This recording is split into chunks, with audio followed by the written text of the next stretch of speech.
Good evening, and thank you for all your thoughts, and hopefully most people here will read them and take them on board.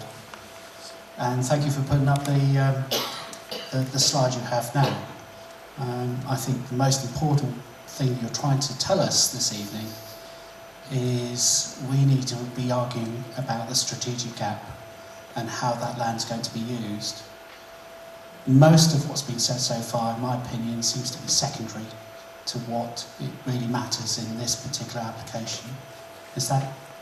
Yeah, I think that's a fair summary. Okay. With that then, I live in Titchfield and aware of the gap that exists both for South Fareham and for the around the Titchfield area.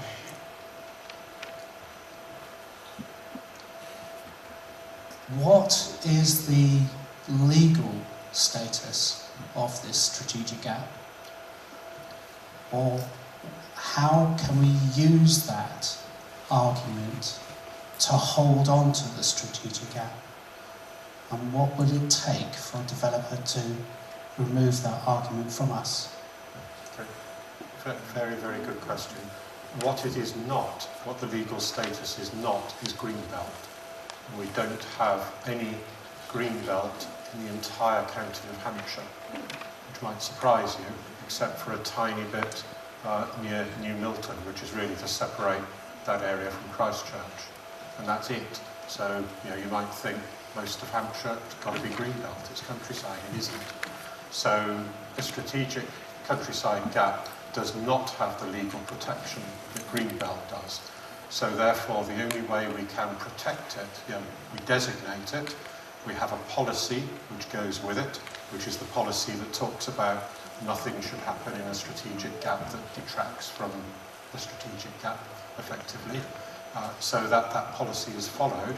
And of course, the way in which you protect it is to make sure that you are able to deliver sufficient housing elsewhere, which isn't in those two strategic gaps that we've got.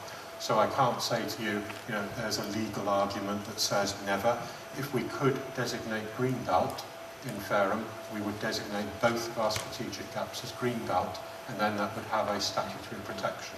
But I have to be completely honest with you, strategic gap doesn't, but it's the strongest definition that we can give to any land in the borough, and it's one that we fight, and we fight it as hard as we possibly can to protect it.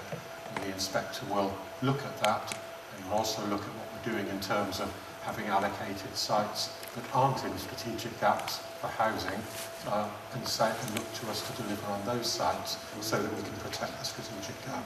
So I'm sorry, it's probably not the answer for which you would have wished, which is it's all tied up legally and nobody can set foot in it. It isn't. If it was, there wouldn't be a solar farm in part of it. But we protect it as best we can. We protect it by allocating housing elsewhere and by designating it a strategic gap.